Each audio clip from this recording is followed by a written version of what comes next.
यहां पर महापुरुषों के निर्माण विभूतियों के इतिहास के बारे में नौजवान और वर्तमान पीढ़ी जान सके,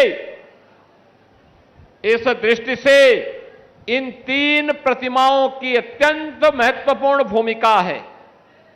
डॉक्टर श्यामा प्रसाद मुखर्जी अखंड भारत के स्वप्न दृष्टा।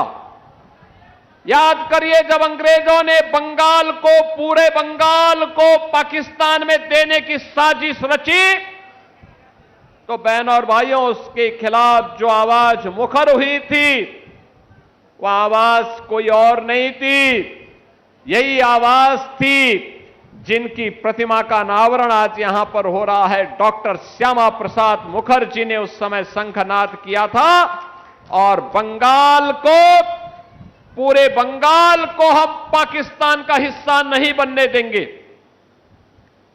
आज उसी का परिणाम है। ये सुखद अनुभूति का क्षण है कि जब हम 125वीं जयंती के कार्यक्रम के साक्षी बन रहे हैं, तब उस बंगाल में भी भारतीय जनसंघ के नए रूप में भारतीय जनता पार्टी का कमल खिल रहा है। और बहनों भाइयों, ये कमल केवल सत्ता का नहीं, बल्कि ये कमल समृद्धि का है, सुशासन का है, सुरक्षा का है और हर नागरिक के लिए, हर नौजवान के लिए, हर बहन और बेटी के लिए सुरक्षा की एक आश्वस्ति का कमल भी है। बहनों और भाइयों, एक ओर जहां भारत की अखंडता के लिए डॉक्टर श्यामा प्रसाद मुखर्जी ने अपना बलिदान दिया था। याद करिए किन परिस्थितियों में डॉक्टर श्यामा प्रसाद मुखर्जी ने कार्य किया होगा, और वे तो मंत्री थे।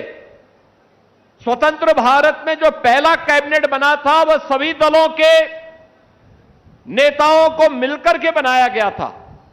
यह सच है कि पंडित जवाहरलाल नेहरू उस कैबिनेट में प्रधानमंत्री बने, लेकिन मंत्री अलग अलग दलों से भी थे। डॉक्टर श्यामा प्रसाद मुखर्जी हिंदू महासभा से उस कैबिनेट में मंत्री बने थे, लेकिन जब नेहरू सरकार ने देश की भावनाओं के विरुद्ध तुष्टीकरण की नीति पर चल करके भारत की अखंडता के विरुद्ध आचरण करना प्रारंभ किया, उसके खिलाफ कोई स्वर मुखर होकर के सामने आया था, तो वह स्वर था डॉक्टर श्यामा प्रसाद मुखर्जी का। देश के हित में भारत की अखंडता के लिए उन्होंने अपने पद से त्याग पत्र दिया और उसके बाद भारतीय जनसंघ के संस्थापक अध्यक्ष बनकर के उन्होंने भारतीय जनता पार्टी की नींव उस समय रख दी थी।